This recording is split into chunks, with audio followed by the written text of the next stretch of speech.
Ugh, Monopoly makes me genuinely upset. I've established at this point that Monopoly is not a super fun or fair game. Last time I went over this game's history and how bad the gameplay is, along with checking out other versions of the game that do some things better. Check out that one if you haven't, because I'm going to be referencing lots from there. And I thought I'd be able to rush straight into making Monopoly 2 for this video. But holy cow, this game seems unfixable. I've done a ton of research on board games since then so that I can make the best Monopoly possible, but all the things I've found, all the great aspects that make board games fun, are the polar opposite of Monopoly. Like there shouldn't be too much chance involved, or it seems unfair. Bah. You should always feel like you're progressing in the game, not losing all your hard-earned work. Bah. It's been so hard to come up with any sort of new version that's actually fun and still feels like Monopoly. But after letting the ideas marinate in my head for a while, I've got some ideas to create the best alternative to Monopoly possible, fixing the boredom, the imbalance, and the absolute frustration.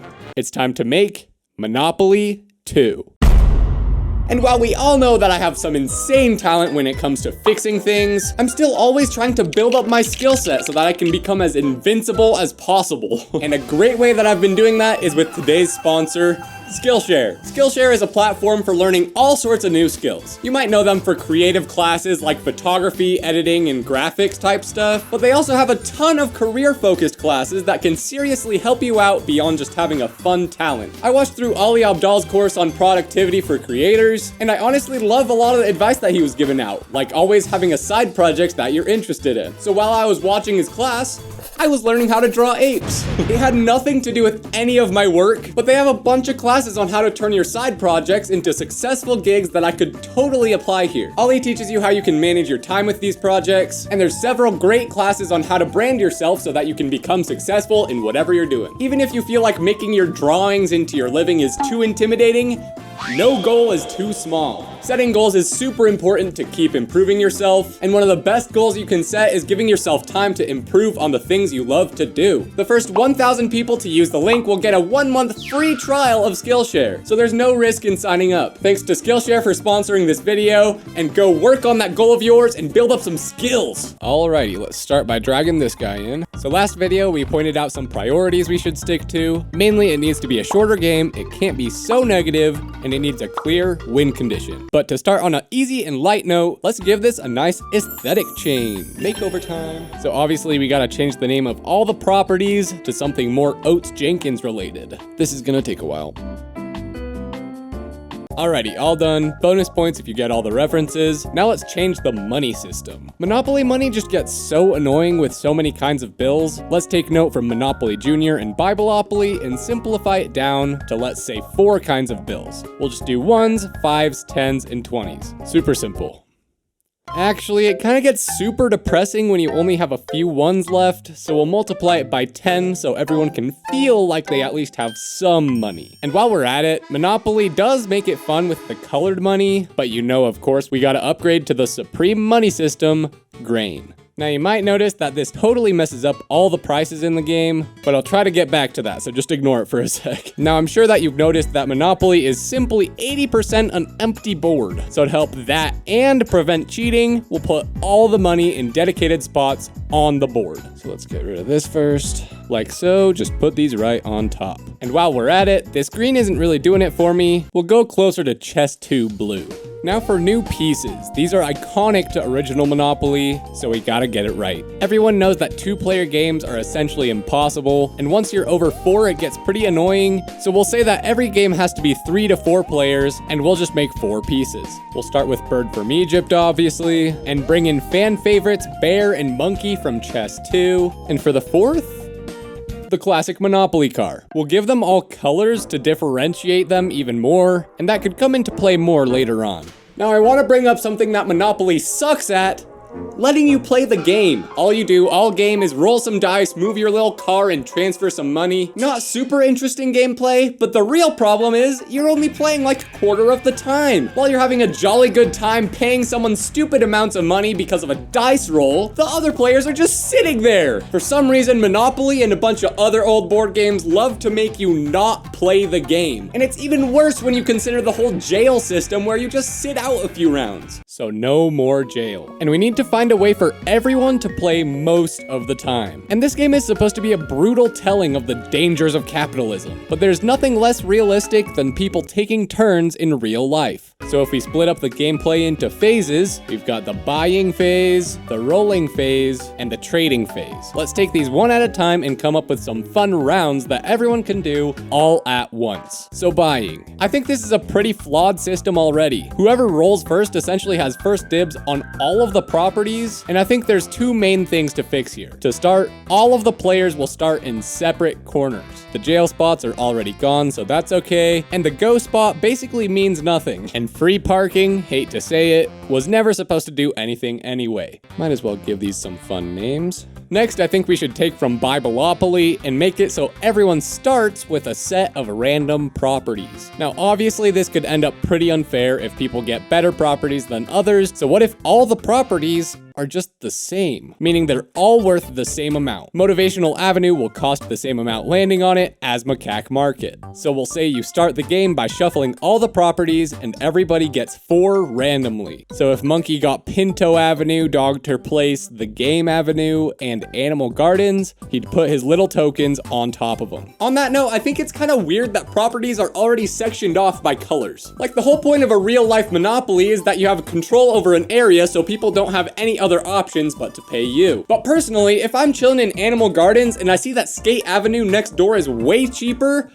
I'm heading over there. So I think monopolies should still be determined by sets of 3, but by any set of 3. So no more of these colors. So yeah, you'll put the colored tile of ownership right where the colors used to go. This means if I get these 3, it counts as a monopoly. Or if I get these 3, it counts as a monopoly. Ignore the railroads, it still counts as adjacent. In continuing that, how are monopolies even supposed to work here? You can have a monopoly without any houses. That doesn't even make sense. So to make that easier, you can just take properties for free when you land on them, and you only make money once you have houses on that spot. So if Monkey rolls a 2, then he automatically gets ownership of Cart Avenue. And why does Monopoly only go for houses and hotels? You can totally get a monopoly in all sorts of businesses. Let's draw some out. We got restaurants, that's a pizza, and maybe like fashion stores? I don't know. To go along with the classic houses and hotels. So let's say Monkey owns Pinto Avenue and has a restaurant on it. If Bear lands on it, he'll owe Monkey 10 grain. But if Bear lands on the fashion store, he'll owe 20 grain. Houses are 30 and hotels are 40. So when you buy one, you get to put your business on one of your properties. And if there's 3 of the same business next to each other, like so, then they'll make double the money. Simple like Monopoly Junior. So these would make 20 grain each instead of 10. This way you have to actually earn the money that you're making by buying the right kind of businesses and putting them on the right spots. We'll make it so these businesses are a little limited, so not everybody can just stack up on hotels. There'll be 14 restaurants, 10 fashion stores, 8 houses, and 4 hotels, storing them right here on the board. Great, so now back to the whole phase idea. For phase 1, everyone can buy one business and place it on their property. Something like that.